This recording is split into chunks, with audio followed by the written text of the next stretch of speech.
नमस्कार, स्वागत है आप सभी का। आज की इस वीडियो में अपन जेएनयू एंट्रेंस एग्जाम 2020 के रियल एनालिसिस का सॉल्यूशन करेंगे।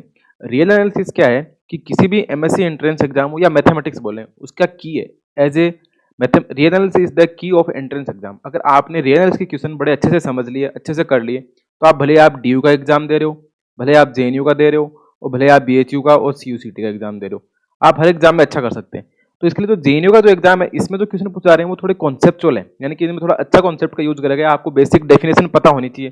तो अगर आपको बेसिक डेफिनेशन का आइडिया लग जाएगा, पर आपने अच्छे क्वेश्चन कर लिए, तो आप डीयू बीएचयू के एग्जाम में भी क्वेश्चन अच्छे से कर देंगे, इजीली कर देंगे। तो यहाँ पे अपन इसको 2-3 पार्ट में देखेंगे, क्योंकि थोड़े नंबर ऑफ क्वेश्चन 12-13 क्वेश्चन इसमें पूछे गए टोटल। तो आज हम यहाँ पे 4 क्वेश्चन देख रहे हैं, बाकी के जो बचे क्वेश्चन है वो नेक्स्ट वीडियो में देख लेंगे। और आपको जेन्यू एंट्रेंस एग्जाम की या डीयू के लिए आपको जो प्रीवियस ईयर की पेपर की पीडीएफ है, सिलेबस है, कुछ नोट्स हैं, तो वो सब चाहिए तो आप Telegram channel exponential mathematics join कर सकते हैं। इसके लिए आप टेलीग्राम पे जाके सर्च बार में एक्सपोनेंशियल मैथमेटिक्स सर्च करेंगे तो आप ग्रुप में पहुंच जाएंगे। अब बात आती है कि जो पॉइंट सेट, इसमें जो क्वेश्चन पूछे गए, इसमें 4 क्वेश्चन में कुछ क्वेश्चन है वो पॉइंट सेट टोपोलॉजी पे है, पॉइंट सेट टोपोलॉजी पे बेस्ड है, और कुछ क्वेश्चन है वो फंक्शंस पे है, फंक्शन 1 1 ऑन 2 कैसे होता है, यानी कि बेसिक डेफिनेशन ऑफ फंक्शन। तो यानी कि आपको अगर बेसिक क्लियर है तो आप इजीली कर पाएंगे।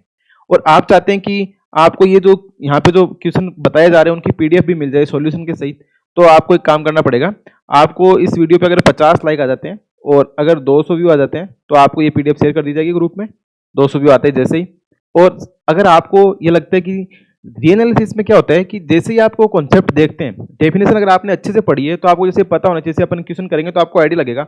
पॉइंट सेट टोपोलॉजी में खासियत होती है कि अगर आपको कॉन्सेप्ट पता है और अगर आप देखते ही पता लगा रहे हैं कि हाँ कैसे करना है, तो आपको क्वेश्चन 100% श्योर है कि वो सही हो जाएगा।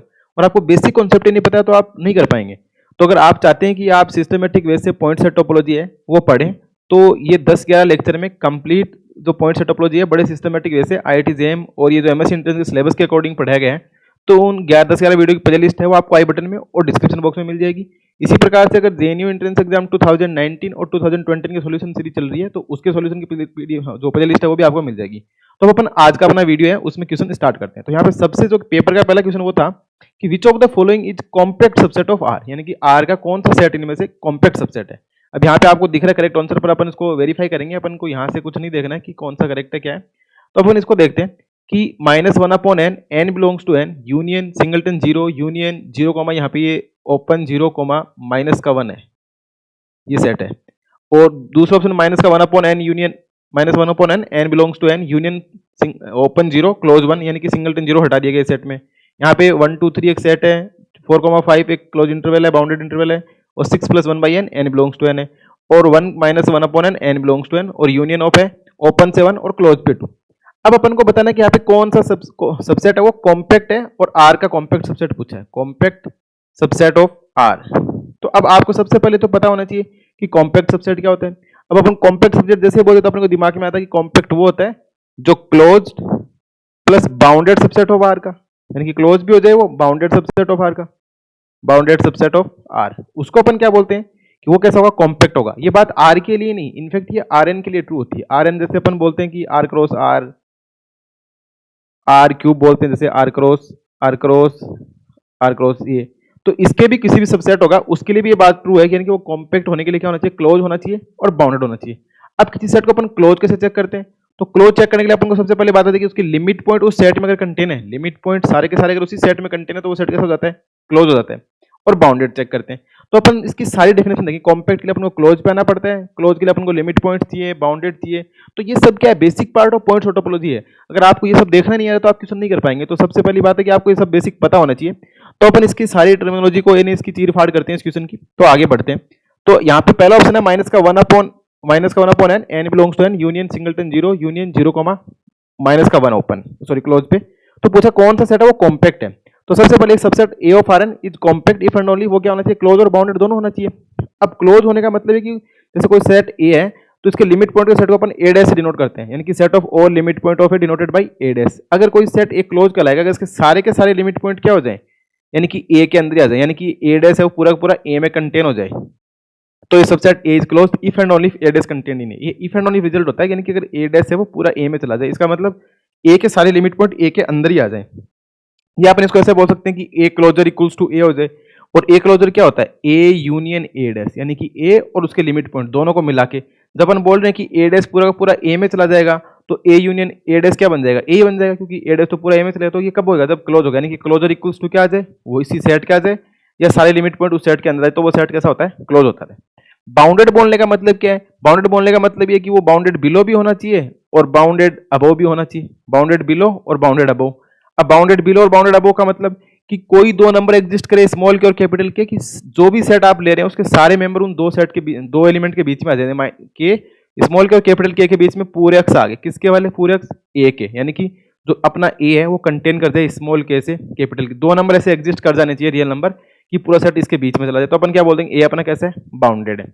अब अपन अपने जो ऑप्शन है उनको चेक करते हैं। ये तो अपने पास बेसिक डेफिनेशन थी कि अपन को दिमाग में होना ही चाहिए एटलीस्ट, और इन पे बेस्ड खूब सारे एग्जांपल्स हैं, एग्जाम में आए हुए क्वेश्चन है, वो आपको डिटेल में बताया गया, आप उनकी प्ले लिस्ट को जरूर देखें। अब यहाँ पे पहला ऑप्शन है कि एस इक्वल टू माइनस का 1/n, n belongs to n और n यूनियन सिंगलटन 0। अब इसको अपन ऐसे देखें, इसको ऐसे तीन सेट में तोड़ लेते हैं अपन, इसको मान लेते हैं पूरे को s union s2 union s3, अपन ने मान लिया इसको।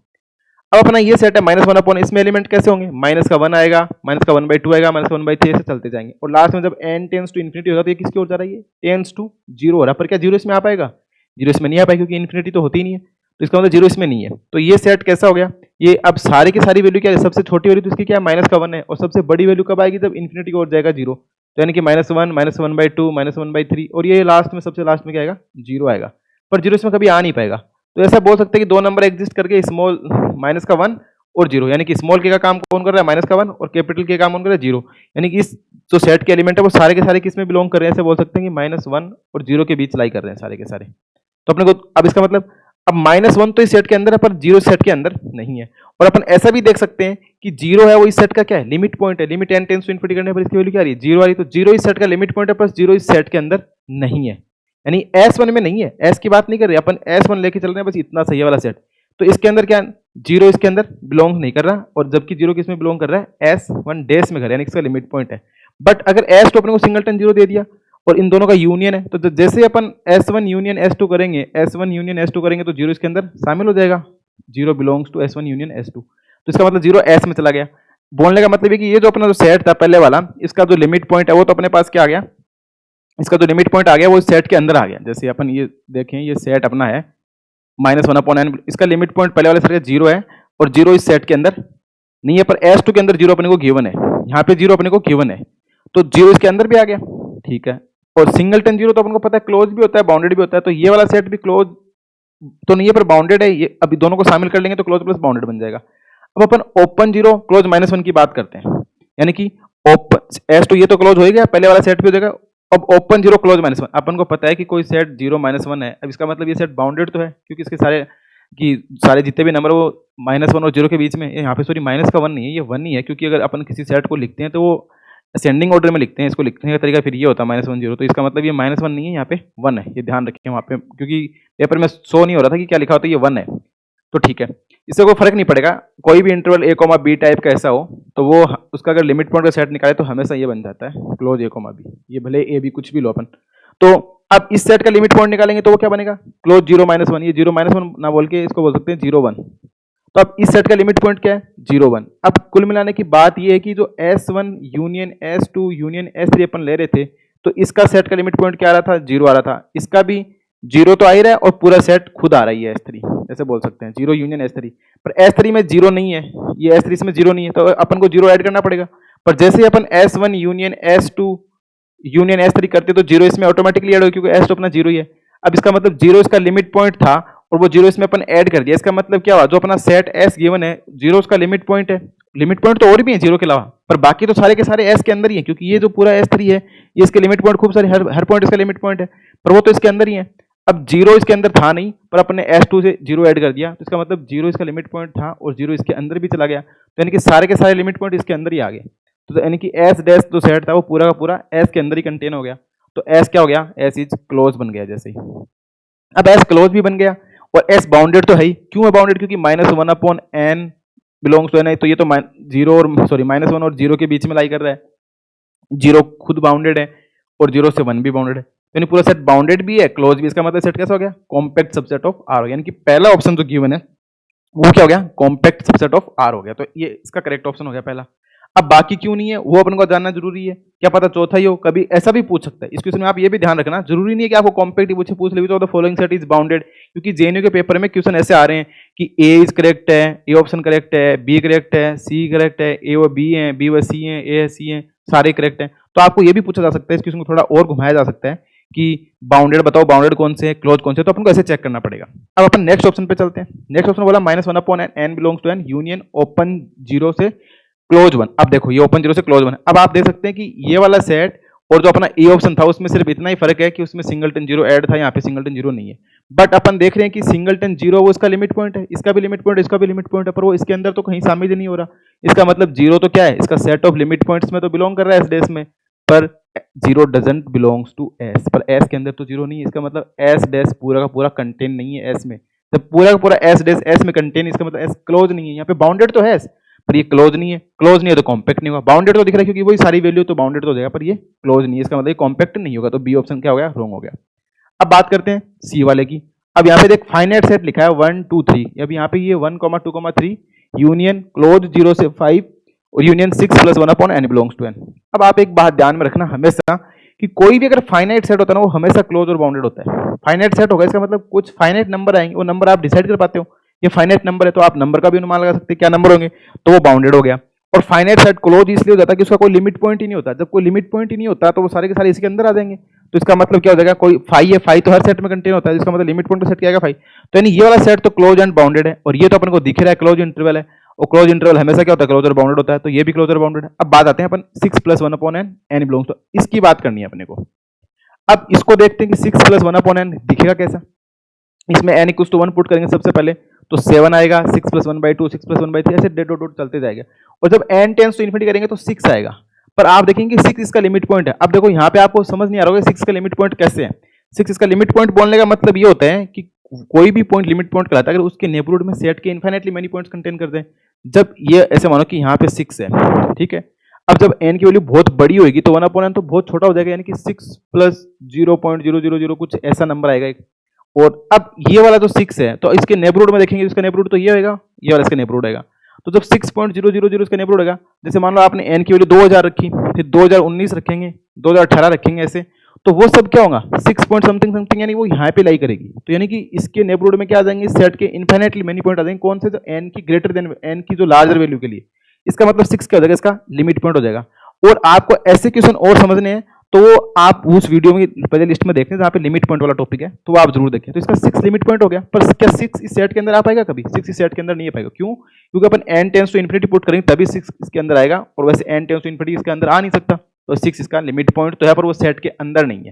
तो इसका मतलब ये क्या हो गया, क्लोज नहीं है। बाउंडेड तो है क्योंकि ये सारे नंबर बाउंडेड बाउंड है, 7 और 6 के बीच में लाई करें सबके सब सारे नंबर, तो ये बाउंडेड तो है पर क्लोज नहीं है। तो क्लोज नहीं है तो मतलब क्या नहीं होगा, कॉम्पैक्ट नहीं होगा। तो यहां से पता लग गया कि बाउंडेड तो है, कॉम्पैक्ट नहीं। आगे वाले सेट की बात करें, 1 - 1/n, n belongs to n, union open 1 close 2। अब वही बात, यहाँ पे इसका लिमिट पॉइंट क्या है, 1 है, और इसका लिमिट पॉइंट भी 1 है, क्योंकि ये 1 - 1/2, 1 - 1/3, 1 - 1/n, तो 1 इसका लिमिट पॉइंट है, पर 1 इस सेट के अंदर गिवन नहीं है। तो इसका मतलब सारे लिमिट पॉइंट इस सेट के अंदर नहीं है, तो ये सेट कैसा नहीं है, क्लोज नहीं है, बाउंडेड है। अगर यहाँ पे पूछता कि which of the following set is bounded, तो यहाँ पे सारे के सारे सेट कैसे थे, बाउंडेड थे। जितने भी गिवन थे ये चारों के सारे कैसे थे, बाउंडेड सेट थे। अगर अपन से पूछता ना कि कौन सा बाउंडेड है, तो अपन ऐसे बोल सकते हैं कि सारे के सारे कैसे हैं, बाउंडेड सेट है। तो अब यहाँ से अपन अनुमान लग गया कि कैसे अपन चेक करते हैं। आई होप आपको थोड़ा पता लगा होगा कि कैसे आपको आइडिया लगाना है। तो यहाँ पे जो चारों ऑप्शन थे बाउंडेड थे, पूछता कौन से क्लोज है, तो सिर्फ पहले वाला ही क्लोज है, क्योंकि सारे क्लोज होते तो फिर सारे ट्रू जाते। तो इसका मतलब आपको ये आइडिया लग गया कि क्लोज और बाउंडेड कॉम्पैक्ट कैसे चेक करते हैं। तो यहाँ से इसका पता लगा कि अपन को फर्स्ट ऑप्शन इसका करेक्ट है। तो अब अपन नेक्स्ट क्वेश्चन की बात करते हैं। नेक्स्ट क्वेश्चन बड़ा सिंपल क्वेश्चन है। ये फंक्शन ऑफ, मतलब ऐसे बोल सकते हैं कि फंक्शन ऑफ वन वेरिएबल का मैक्सिमम मिनिमम कैसे निकालते हैं। तो इस प्रकार के जो क्वेश्चन होते हैं मैक्सिमम मिनिमम वाले, कि what are the maximum and minimum of the function f(x) = e⁻x - x on the interval -1, 1/2। इसमें आपको मैक्सिमम और मिनिमम वैल्यू बतानी है। अब आप क्या करेंगे, सबसे पहले ये होता है कि इस प्रकार के जितने भी फंक्शन आते हैं ना, तो सबसे पहले अपन क्रिटिकल पॉइंट निकालते हैं। और क्रिटिकल पॉइंट निकालने का क्या मतलब होता है, क्रिटिकल पॉइंट निकालने का मतलब ये होता है कि जहाँ पे फंक्शन का डेरिवेटिव 0 हो जाए, f(x) = 0, वो सारे पॉइंट निकाल लेते हैं। फिर अपन उस पॉइंट पे चेक करेंगे कि मैक्सिमम आ रहा है कि मिनिमम आ रहा है। उसके लिए अपन डबल डेरिवेटिव का टेस्ट करते हैं, f(x) फाइंड आउट करते हैं। और किसी पॉइंट पर अगर f(x) ग्रेटर देन 0 तो अपन बोल देते हैं वो पॉइंट मिनिमम हो जाएगा। अगर f(x) लेस देन 0 जाता है, अपन बोलते हैं कि उस पॉइंट पे फंक्शन की वैल्यू कैसी हो जाएगी, मैक्सिमम हो जाएगी, और वो पॉइंट रख देंगे तो वो वैल्यू निकाल लेंगे। बट यहाँ पे अपन थोड़ा सा अलग केस मिलेगा, अपन को ये सब करने की जरूरत नहीं है, इसके बिना ही अपना काम हो जाएगा। ये क्यों हो जाएगा? क्योंकि यहाँ पे इंटरवल दे रखा है -1 से 1/2 में यहाँ पे अपन को इंटरवल दे रखा है, इसलिए यहाँ पे अपन को ज्यादा कुछ करने की जरूरत नहीं पड़ेगी, अपना काम जल्दी सेट हो जाएगा। तो अपन क्या करेंगे, यहाँ पे क्रिटिकल पॉइंट निकालेंगे, क्रिटिकल पॉइंट एफ डेस एक्स निकालेंगे। एफ डेस एक्स क्या करेगा, e की पावर x माइनस का 1 हो जाएगा, और एफ डेस एक्स अगर अपन 0 करते हैं तो क्या आएगा, e की पावर x इक्वल्स टू 1, और x अपना कहाँ पे है, -1 से 1/2 में, इसका मतलब x इक्वल टू 0 पुट करने पे ये वैल्यू 1 बन जाएगी, तो x इक्वल टू 0 इसको क्या हो गया, क्रिटिकल पॉइंट हो गया। तो -1 से 1/2 के बीच में जो इंटरवल दे रखा है, इसमें सिर्फ 0 ही एक ऐसा पॉइंट है जो इस फंक्शन का क्या है, क्रिटिकल पॉइंट है। इसका मतलब 0 पे अपन को पता लगाना है कि इसकी वैल्यू मैक्सिमम होगी या मिनिमम होगी, पर 0 पे तो अपन एक ही वैल्यू आएगी। अब कैसा पता लगाएंगे कि 0 पे वैल्यू जो मैक्सिमम है मिनिमम, तो अपन क्या करेंगे कि जो अपने को इंटरवल दे रखा है -1 से 1/2, तो यहाँ पे आप ध्यान रखें कि जो इंटरवल -1 से 1/2 है, अब अपन को इतना पता लग गया कि या तो वैल्यू की जो मैक्सिमम मिनिमम आएगी वो तो 0 पे आएगी, या तो अब अपन इस प्रकार के जो इंटरवल के बीच में अगर पॉइंट पूछता है तो अपन ये जो बाउंड्री पॉइंट होता है ना, इन पे और चेक कर लेते हैं फंक्शन की वैल्यू। यानी कि पॉसिबिलिटी तो ये थी कि 0 पे अगर इसके ज्यादा क्रिटिकल पॉइंट आते तो अपन बोलते कि 0 के अलावा भी इसकी वैल्यू मैक्सिमम मिनिमम हो सकती है, पर अपने को यहाँ पे सिर्फ एक ही क्रिटिकल पॉइंट मिला है 0, तो अपन इसके इंटरवल के जो एंड पॉइंट्स हैं, यानी कि जो बाउंड्री पॉइंट्स हैं, ये इन पे और चेक करेंगे कि वैल्यू क्या आती है, और उसके हिसाब से अपन बता देंगे इसकी मैक्सिमम वैल्यू क्या है और मिनिमम वैल्यू क्या है, जैसे अपन चेक करके देख लेते हैं। तो ये तो अपन ने यहाँ पे कर लिया, इसका क्रिटिकल पॉइंट क्या गया, सिर्फ 0 क्रिटिकल पॉइंट है, एफ को 0 करा और x इक्वल टू 0। अब अपन इसके बाउंड्री पॉइंट पे चेक करेंगे। अब बाउंड्री पॉइंट यहाँ पे क्या है, -1 और 1/2 और एक क्रिटिकल पॉइंट 0। तो अब इन 3 पॉइंट पे वैल्यू चेक कर लेंगे, जहाँ पे भी मिनिमम होगी वो इसकी मिनिमम वैल्यू हो जाएगी, और जो मैक्सिमम होगी वो इसकी मैक्सिमम हो जाएगी। तो बड़ा आसान काम हो गया। क्यों हो गया ऐसा काम? क्योंकि क्रिटिकल पॉइंट सिर्फ एक ही है, एक से ज्यादा क्रिटिकल पॉइंट अगर मान लो एक और हो जाता, 1/4 इसका क्रिटिकल पॉइंट हो जाता सपोज दैट, तब अपन को डबल डेरिवेटिव चेक करना पड़ता, और अपन देखते हैं किस पे क्या मैक्सिमम होता है, किस पे मिनिमम होता है। और इस प्रकार के फंक्शन को अपन ऐसे बोलते हैं कि लोकल मैक्सिमा और लोकल मिनिमा। क्यों? क्योंकि ये सिर्फ इंटरवल की बात कर रहे हैं।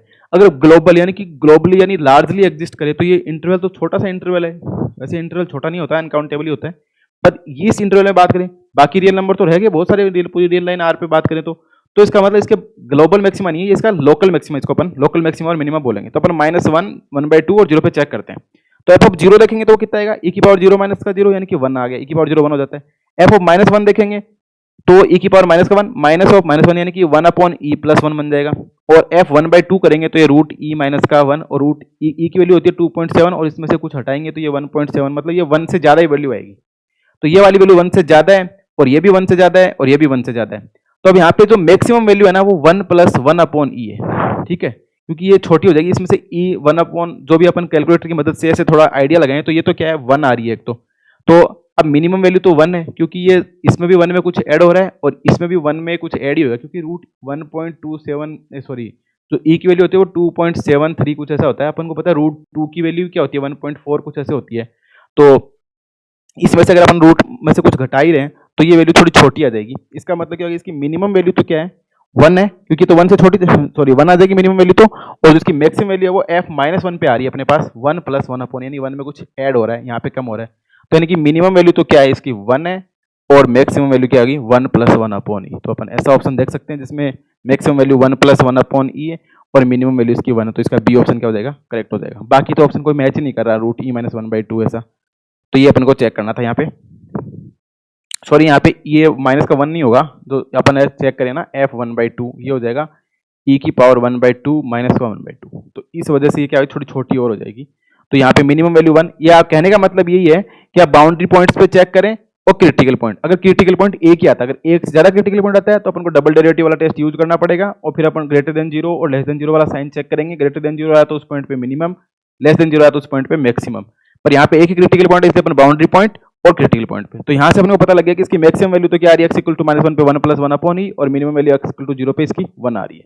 अब अपन नेक्स्ट क्वेश्चन की बात करते हैं। ये क्वेश्चन थोड़ा अच्छा है, वैसे अच्छा भी है, और ये बेसिक क्वेश्चन है, और ये आपको नेट के एग्जाम में भी पूछा हुआ है, ये गेट के एग्जाम में भी पूछा हुआ है, ये हर एग्जाम में पूछा जाता है। और ये क्वेश्चन क्या है कि ऐसा बोल सकते हैं कि एज ए फेमस सा क्वेश्चन है, ये 12th क्लास में भी वैसे देखा जाए तो है, इसका थोड़ा छोटा रूप है इसका। तो आपको ये पता होना चाहिए कि कोई कंपोजिशन ऑफ फंक्शन, इसको बोल सकते हैं अपन कंपोजिशन ऑफ फंक्शन, कि 1 कब होता है composition of function, onto कब होता है। तो अब अपन देखते हैं कि यहाँ पे अपने गिवन है कि let X Y Z finite set, हमेशा ध्यान रखना कि एक्स वाई जेड यहाँ पे क्या फाइनाइट सेट है, फाइनाइट सेट को लेके अपन बात करेंगे। एफ अपना क्या है x to y है, जी है अपना y to z मैप दे रखे हैं दो, विच of the following assertion is always true, ये भी ध्यान रखना, यहाँ पूछा कि हमेशा ट्रू है, मे बी ट्रू होता तब अलग बात हो जाती है, यहाँ पे पूछा ऑलवेज ट्रू या नेसेसरली ट्रू। यही बात खासियत है जेएनयू के पेपर में, आपको हर ऑप्शन को ध्यान से पढ़ना। आप ऐसे बोलेंगे, जैसे लास्ट वीडियो में कमेंट करता किसी स्टूडेंट ने कि सर एक एग्जाम्पल लेंगे आप और उसको सेटिस्फाई करा देंगे कि ये सेटिस्फाई करा तो इसका ऑप्शन ये करो, ऐसा कभी नहीं होता। कोई एग्जाम पर्टिकुलर एग्जाम्पल अगर किसी ऑप्शन को अगर सेटिस्फाई कर रहा है, इसका मतलब वो ऑप्शन ट्रू होना जरूरी नहीं है। आप एग्जाम्पल से ऑप्शन को डिस्कार्ड कर सकते हैं, हटा सकते हैं, करेक्ट नहीं बता सकते। हटाने के लिए अगर कोई एक एग्जाम्पल ऐसा मिल गया तो उस कंडीशन को सेटिस्फाई नहीं करे, इसका मतलब कंडीशन गलत है। और अगर एक एग्जाम्पल सेटिस्फाई करे, इसका मतलब ये नहीं कि वो सेटिस्फाई है। अगर आपको प्रूफ करना है तो जो बताना कि ट्रू है तो प्रूफ देना पड़ेगा, और अगर आप डिस्कार्ड करें तो आप एग्जाम्पल देना पड़ेगा। तो इस प्रकार से ध्यान रखेंगे, यहाँ पे always true, necessary true, may be true, ऐसा क्वेश्चन जरूर पूछा जाए, क्योंकि यहाँ इसके लिए क्या होता है, आपको चार ऑप्शन चेक करने पड़ेंगे। चार ऑप्शन चेक करेंगे तभी आपका काम चलेगा। तो अपन देखते हैं क्या करके। पहला एफ और जी दे दिया। पहला ऑप्शन बोलते हैं कि if GOF composition of GF is bijection then both G and F are bijection, G is 1:1 then GOF is also 1:1, F is onto then GOF is also onto, और पूछता है कि GOF is onto then cardinality of Z less than equal to cardinality of Y, इसको cardinality बोलते हैं, यहाँ पे बता भी रखा है, where A denote the number of element in any finite set। अब अपन इसको एक एक करके सारे ऑप्शन चेक करेंगे, पर उसके पहले मैं आपको कुछ रिजल्ट्स हैं जो बताना चाहता हूँ। ये जो इंपॉर्टेंट रिजल्ट है इसको आप दिमाग में रखें। इसके अगर ये आपको दिमाग में है तो आप 1:1 का कार्डिनेटी का क्वेश्चन कभी गलत नहीं होगा आपको। ये 3-4 रिजल्ट है, आपको हमेशा ध्यान में रखने। तो यहाँ पे अपन को पता है कि F X Y Z finite set है, एफ अपना x2y है, जी अपना y2z है। सबसे पहली बात ये है कि GOF इज 1:1 कब होता है, यानी कि पहली बात तो देखें GOF डिफाइन कहाँ से होगा। जैसे ये सेट x था, ये y है, ये z है, f अपना कहाँ से है, x से y, तो ये तो क्या बन गया, a बन गया। g कहाँ से है, y से z पे, तो ये क्या हो गया, g हो गया। अब बात करते हैं अपन GOF, तो GOF अपना कहाँ से हो जाएगा, x से z पे डिफाइन हो गया। तो GOF अपना फंक्शन है वो कहाँ से है, x से z पे डिफाइन है, ठीक है। अब अपन को पूछ रहे हैं कि GOF 1:1, तो आप हमेशा ध्यान रखना कि GOF 1:1 तभी होता है जब अपना f 1:1 होगा। GOF इज 1:1, इसका मतलब दिस इंप्लाइज f कैसा होगा, 1:1, यानी कि necessary and sufficient condition for GOF is 1:1 is that f 1:1, f का 1:1 होना ही GOF को 1:1 बनाएगा। अब बात करते हैं GOF onto कब होगा, तो GOF इज मतलब सॉरी हाँ GOF इज onto, इसका मतलब G कैसा होगा, onto, तो GOF अगर onto बोल रहे इसका मतलब कैसा होगा, G onto है, यानी पहले वाला तो onto, आगे वाला 1:1। ये तो कब है, अगर onto है तो पहले वाला onto हो जाएगा, अगर 1:1 है तो ये वाला 1:1 हो जाएगा, ठीक है। ये तो अलग अलग बात होगी। अगर GOF अपना बाइजेक्टिव हो जाए, यानी 1:1 onto दोनों हो जाए, GOF अगर बाइजेक्टिव है इसका मतलब 1:1 onto दोनों है, तो वही बात, GOF अगर बाइजेक्टिव है यानी 1:1 onto दोनों है, तो इसका अपना एक साथ देख सकते हैं। और 1:1 onto दोनों इसका मतलब 1:1 भी है, onto भी है। अगर f अब GOF 1:1 है, अगर GOF 1:1 इसका मतलब क्या होगा, f 1:1 हो जाएगा, और GOF onto इसका मतलब क्या हो जाएगा, G onto हो जाएगा। तो आपको ये बात ध्यान रखनी है GOF के लिए। अगर यहाँ पे GOF भी लिखा सकता है, FOG भी लिखा सकता है, फोग जिसको बोलते हैं। अब FOG होगा तो वही सेम कहानी हो जाएगी। अगर FOG 1:1 है तो अपना आगे वाला फंक्शन कैसा होगा, G11। अगर FOG onto है तो पहले वाला फंक्शन f कैसा होगा, onto। दिया है, आपको ध्यान रखना है, भले FOG पूछे या GOF पूछे, कुछ भी पूछ सकता है, क्या भरोसा, कैसे भी पूछ ले। एक चीज और यहाँ पे, एक चीज और ये है कि अगर f x2y है, x2y इसको अगर अपन 1:1 बोलें, इसका मतलब ये होता है कि कार्डिनलिटी ऑफ x है less than equal to cardinality of y। इसका मतलब है कि जो number of element in x है वो कम होंगे y से, यानी y में ज्यादा होंगे। ये आप सोच सकते हैं कि अगर कोई दो सेट है, एक सेट ऐसा है, एक सेट ऐसा है, यहाँ पे कोई मैप है 1:1 है।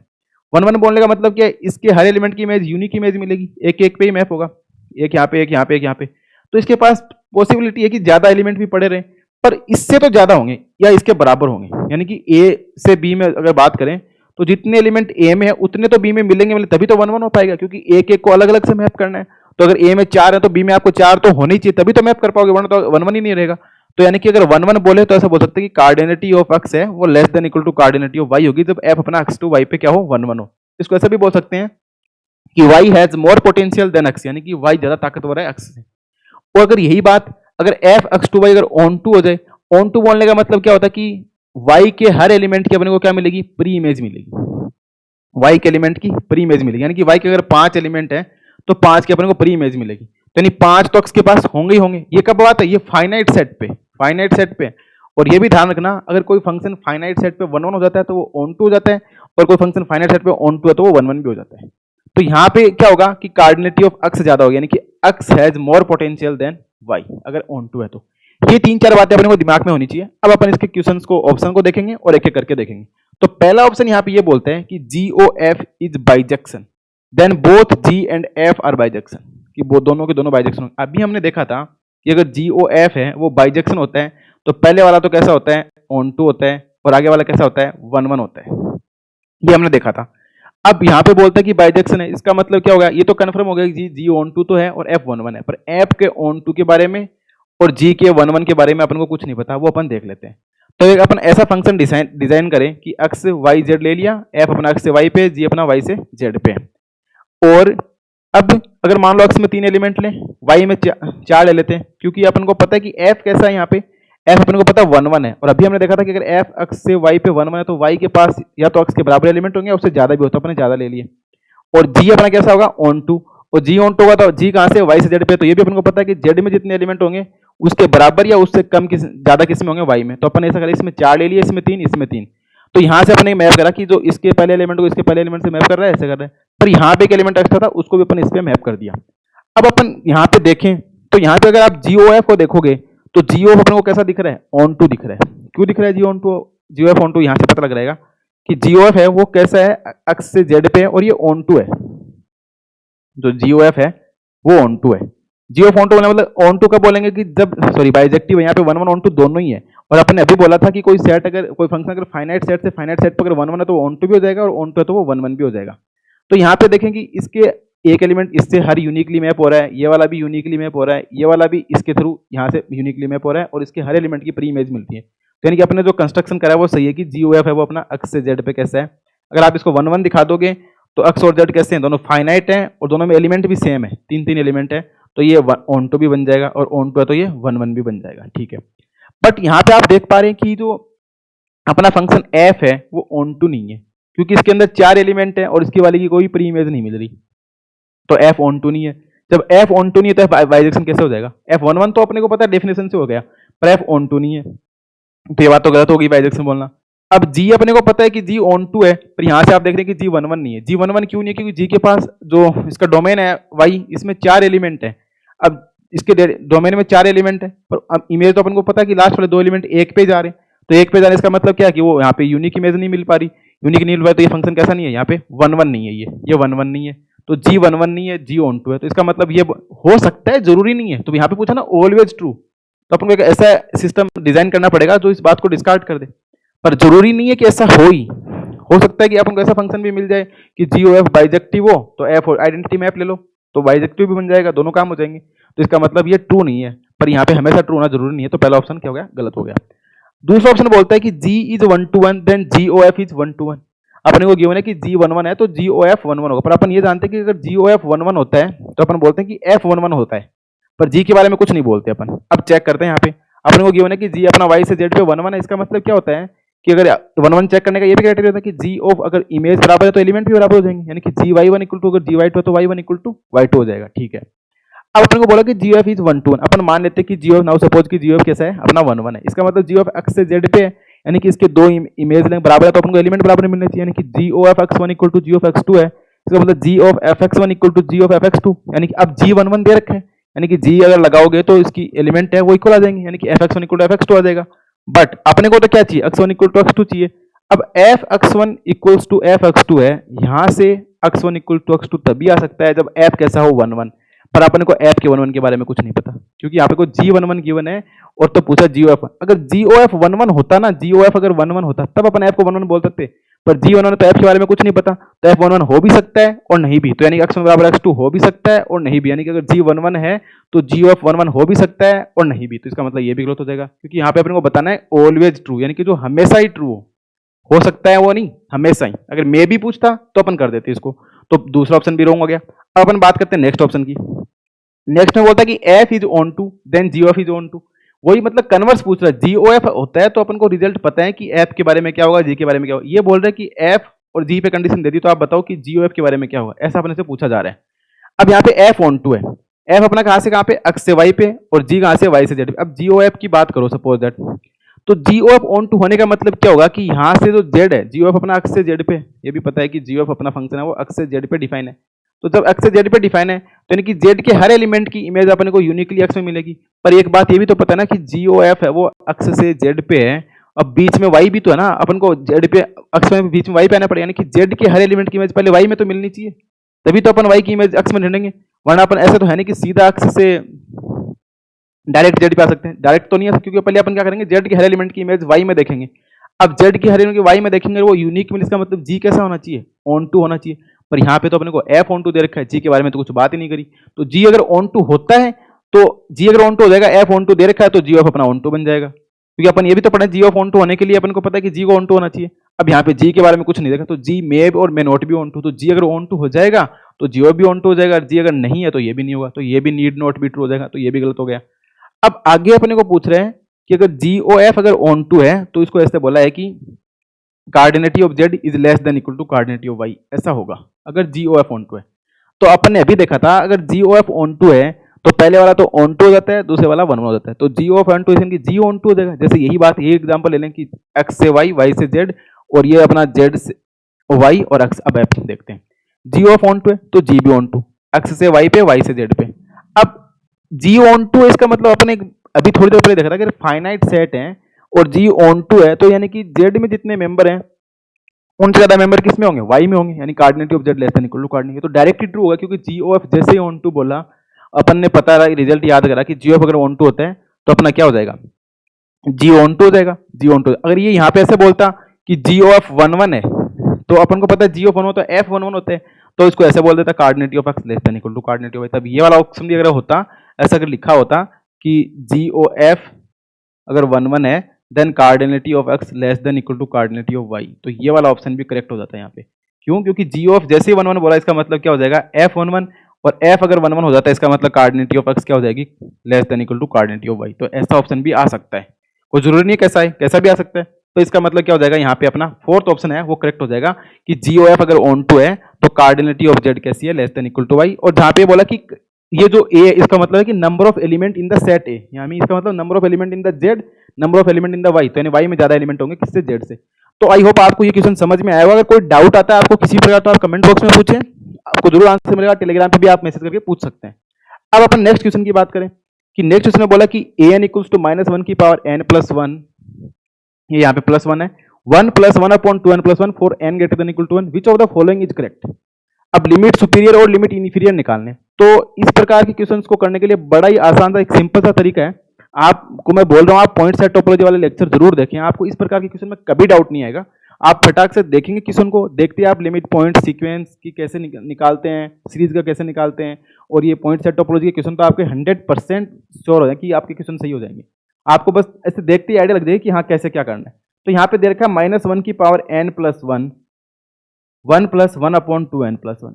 जब भी इस प्रकार की सीक्वेंस आए, अल्टरनेटिंग आए, यानी कि एक टर्म पॉजिटिव एक टर्म नेगेटिव, तो आप एक काम करें, जो ए एन आपको गिवन होती है उसको दो टुकड़ों में तोड़ लें, ए टू एन निकाल लें और ए टू एन प्लस वन निकाल लें। ये हमेशा वैलिड होता है, ऐसा कर लें आप। जब भी अल्टरनेटिंग सीरीज टाइप के आए तो इसके लिए यही ट्रिक है कि आप ए टू एन और ए टू एन प्लस दो टुकड़ों में तोड़ लें इसको। जैसे आप दो टुकड़ों में तोड़ लेंगे तो क्या होगा, ए टू एन के लिमिट पॉइंट निकाल लें फिर, और ए टू एन प्लस के लिमिट पॉइंट निकाल लें। तो अब ए एन के आपने दो हिस्से कर दिए, अब इसके लिमिट पॉइंट निकाल लिए और इसके निकाल लिए, तो जो टोटल लिमिट पॉइंट आएंगे वही किसके हो जाएंगे, ए एन के लिमिट पॉइंट हो जाएंगे।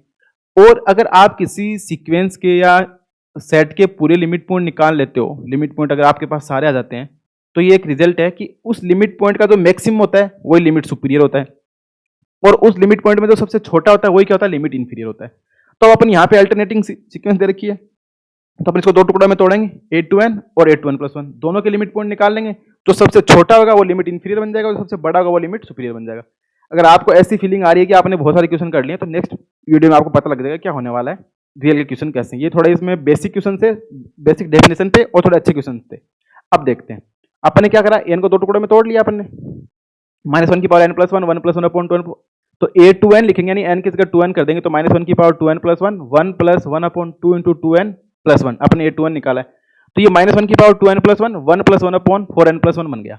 अब ये वाली टर्म तो हमेशा माइनस की रहेगी, तो बाहर तो माइनस का रहेगा। अब one plus one upon four N plus one, इसका लिमिट पॉइंट क्या हो जाएगा, limit N tends to infinity करेंगे तो इसका लिमिट पॉइंट तो वन ही हो जाएगा, यानी कि इसका लिमिट पॉइंट माइनस का वन हो जाएगा, बाहर माइनस है, तो यानी कि ए टू एन है वो तो माइनस वन को जा रही है, यानी इसका लिमिट पॉइंट माइनस वन है। अब अपन ए टू एन प्लस वन, इसको ऐसे मत बना देना कहीं, अगर अपन ये ए टू एन प्लस वन देखें तो -1 की अब n की जगह अपन 2n प्लस 1 पुट करें तो n की जगह 2n प्लस 1 और एक n प्लस 1 पहले से ही है तो 2n प्लस 2 बन गया ये। -1 की power 2n plus 2, 1 plus 1 upon 4n plus 3 बन जाएगा, क्योंकि जैसे n की जगह n प्लस अपन 2n प्लस 1 तो 2 इंटू 2n प्लस 1 करेंगे तो 4n प्लस 2 और एक पहले से 1 है तो 4n प्लस 3, तो ये इस प्रकार से बन जाएगा।